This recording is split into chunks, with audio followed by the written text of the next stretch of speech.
नमस्कार मित्रांनो, मी प्रीती मिसाळ तुमचं स्वागत करते घरचा स्वाद बाय PSM या माझ्या यूट्यूब चॅनलवर। आज आपण असा पदार्थ पाहणार आहोत जो संध्याकाळच्या चहासाठी अगदी परफेक्ट पार्टनर आहे, ते म्हणजे बीटरूट कटलेट। तर ते कसे करायचे हे आज आपण पाहणार आहोत। त्यासाठी लागणारे साहित्य आहे, मी उकडलेला बटाटा घेतले, त्यानंतर ब्रेड क्रम्स घेतलेत, त्यानंतर मैदा घेतलेला आहे, त्यानंतर अद्रकाचे काप घेतलेत बारीक चिरून, त्यानंतर हिरवा वाटाणा घेतलेला आहे, त्यानंतर गाजर घेतलेत बारीक काप, त्यानंतर बीटरूटचे बारीक काप करून घेतलेत, त्यानंतर कोथिंबीर घेतलेली आहे, हळद घेतलेली आहे, लाल तिखट घेतलेली आहे, त्याचबरोबरने हिरव्या मिरच्या देखील घेतलेल्या आहेत आणि त्यानंतर मीठ घेतलेलं आहे।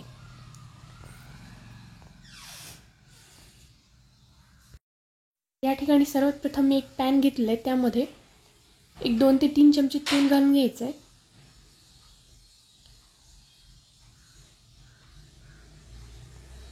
आणि तेल हे आपल्याला छान गरम करून घ्यायचे सुरुवातीला।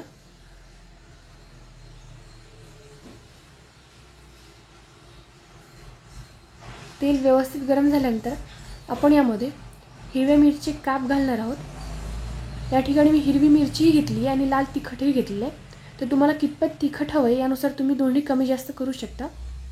तर आपल्याला ही हिरवी मिरची व्यवस्थित परतून घ्यायची आहे आणि त्यानंतर आता यामध्ये आल्याची काप घालणार आहोत। याने खूप छान टेस्ट येते, तर या ठिकाणी आलं तुम्ही बारीक पेस्ट करून देखील घालू शकता। तर हे व्यवस्थित परतून घ्यायचे आहे। त्यानंतर आता यामध्ये आपण गाजराचे बारीक काप घालणार आहोत।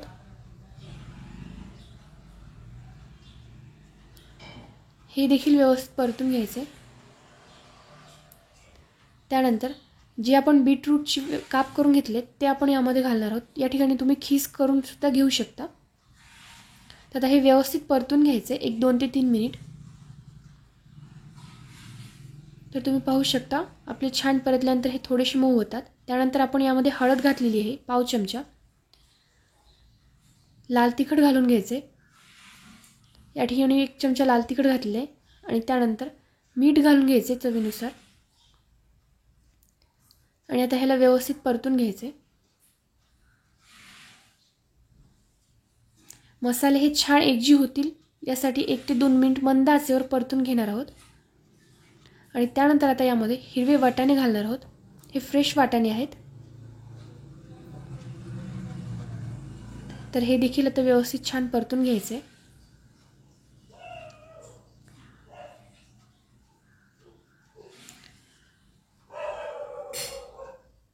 आणि त्यानंतर याला झाकण ठेवून 5 मिनिट याला मी शिजवून घेणार आहे।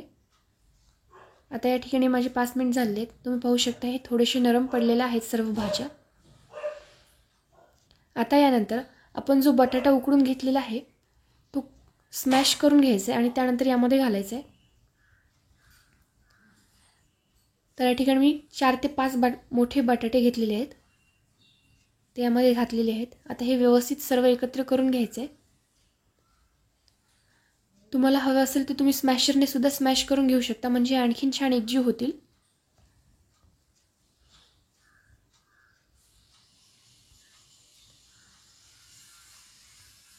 जर तुम्ही कटलेट लगेच करणार असताल तर याला 1 ते 2 मिनिट परतल्यानंतर तुम्ही लगेच याचा वापर करू शकता।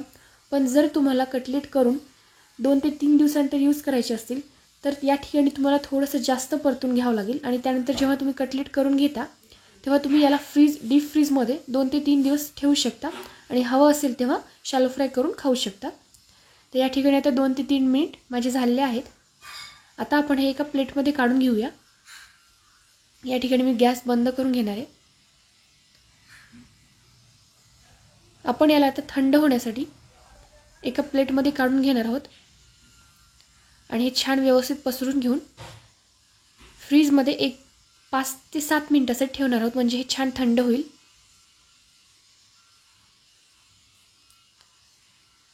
तर तुम्ही पाहू शकता याला मी 5 ते 7 मिनिट फ्रीजमध्ये ठेवून घेतलेलं आहे। आता आपण काय करायचं, याला एका दुसऱ्या प्लेटमध्ये मी ट्रान्सफर करून घेणार आहे सुरुवातीला।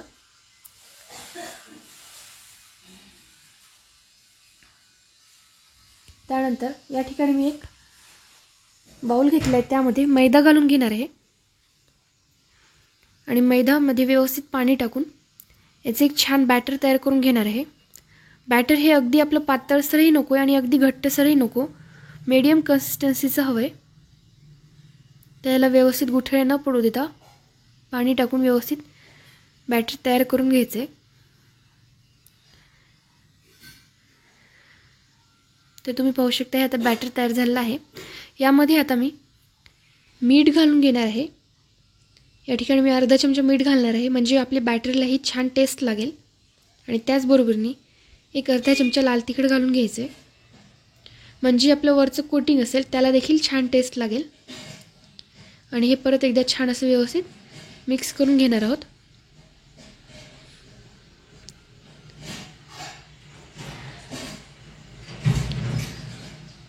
तर हे आता छान असं व्यवस्थित मिक्स झालेलं आहे. तर आता आपण आपले कटलेट तयार करून घेऊया. तर या ठिकाणी तुम्ही पाहू शकता आपलं जे मिक्सचर होतं भाज्यांचं ते मी या ठिकाणी घेतलेलं आहे. यामध्ये आता आपण कोथिंबीर घालून घेणार आहोत. या ठिकाणी मी बारीक चिरून घेतलेली कोथिंबीर घेतली आहे. कोथिंबीर ही मी सगळ्यात शेवटी घालणार आहे, त्याने याचा रंग हा छान राहतो. आणि व्यवस्थित एकत्र करून घ्यायचे. तर या ठिकाणी तुम्ही पाहू शकता याची बाइंडिंग कशा प्रकारे येते. जर तुम्हाला शॅलो फ्राय करायचं असेल तर तुम्हाला एवढी बाइंडिंग ठीक आहे, पण जर तुम्हाला डीप फ्राय करायचं असेल तर तुम्हाला यापेक्षा आणखीन जास्त बाइंडिंग लागेल. तर त्यामुळे यामध्ये आपल्याला ब्रेड क्रम्स टाकून घ्यायचे. या ठिकाणी मी शॅलो फ्रायच करणार आहे, तरीही मी ब्रेड क्रम्स टाकते, का तर ब्रेड क्रम्सनी बाइंडिंगही येते आणि टेस्ट हे तेवढीच छान लागते. तर या ठिकाणी मी 2 ते 3 चमचे ब्रेड क्रम्स टाकून घेतले आहे. हे फ्रेश ब्रेड क्रम आहे. आता हे परत व्यवस्थित एकत्र करून घ्यायचं आहे, त्याच्याने परफेक्ट बाइंडिंग येईल. तर आता हे छान व्यवस्थित एकत्र करून झाल्यानंतर आता आपण याचे कटलेट तयार करून घेऊया. तुम्ही पाहू शकता हे हाताला अजिबात चिटकत नाही आहेत आणि याला आता हवा तसा आपण शेप देऊ शकतो. ते तुम्ही तुमच्या आवडीनुसार याला कुठलाही शेप देऊ शकता. तर सुरुवातीला मी अशाच प्रकारे सर्व कटलेट तयार करून घेणार आहे.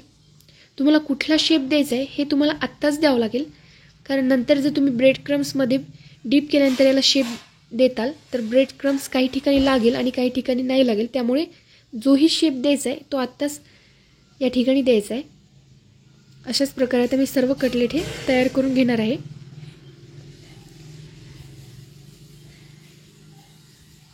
हे टेस्टला जेवढे छान लागतात तेवढेच हेल्दीही असतात, त्यामुळे तुम्ही तुमच्या मुलांनाही देऊ शकता.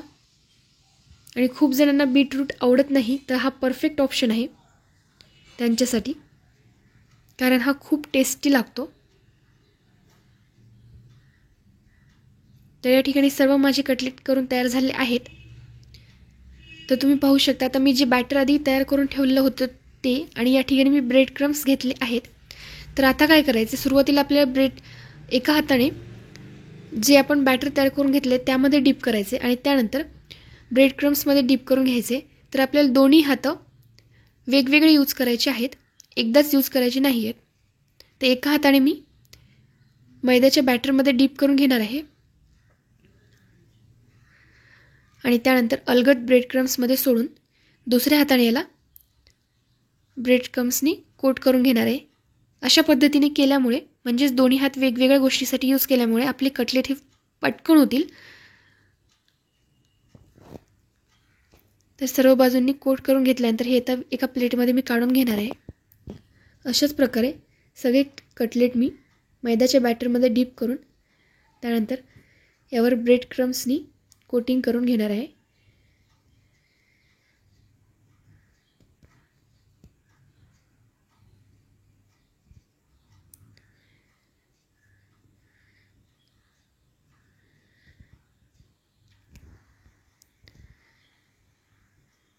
तर त्यानंतर आता मी या ठिकाणी एक पॅन घेतला आहे ज्यामध्ये आपण शॅलो फ्राय करणार आहोत.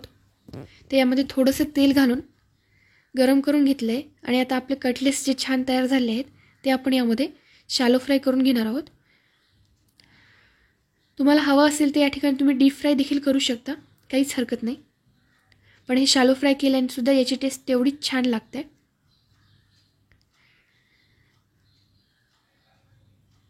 तर अशा प्रकारे आपल्याला मंद आचेवर याला छान असं शॅलो फ्राय करून घ्यायचं आहे. आणि मध्ये मध्ये अशा प्रकारे जसं मी पॅन फिरवते तसा फिरवायचं आहे, म्हणजे याच्या सगळ्या बाजू या छान फ्राय होतील.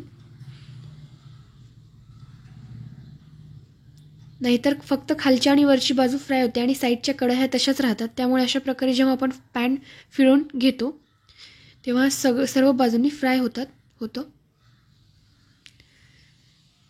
तर आता खालच्या बाजूने व्यवस्थित फ्राय झाल्यानंतर आपण याला टर्न करून वरच्या बाजूने देखील फ्राय करून घेणार आहोत.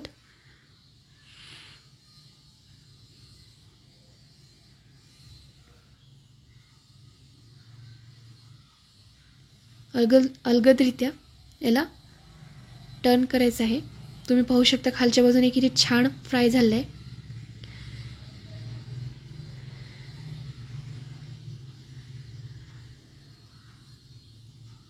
सर्व कटलेट आता हे छान असे मी टर्न करून घेणार आहे.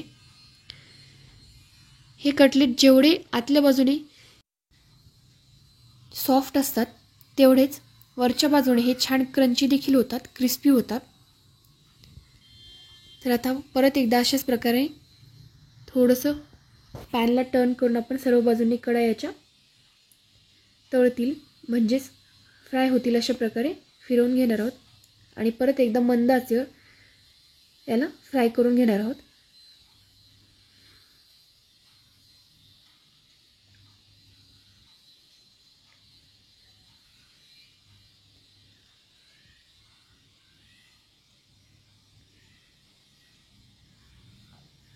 तर आता आपण याला टर्न करून पाहूया. तुम्ही पाहू शकता हे खालच्या बाजून देखील छान आता फ्राय झालेले आहेत.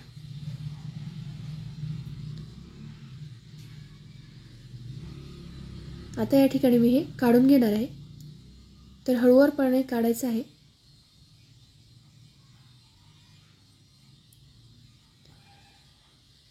आणि हे कटलेट शक्यतो गरम गरमच खा, याची टेस्ट ही आणखीन छान लागेल. म्हणजे तुम्ही ब्रेड क्रम्स लावून तयार करून ठेवू शकता आणि जेव्हा तुम्हाला सर्व करायचे तेव्हा शॅलो फ्राय करून देऊ शकता. तर या ठिकाणी आता आपले छान आणि अतिशय चवीला छान लागणारे तसेच हेल्दी कटलेट तयार झाले आहेत. तर तुम्ही नक्की ट्राय करून पहा आणि कसे झाले ते मला कमेंटमध्ये सांगायला विसरू नका. त्याचबरोबरने माझा व्हिडिओ पूर्ण पाहिल्याबद्दल तुम्हा सर्वांचे खूप खूप धन्यवाद.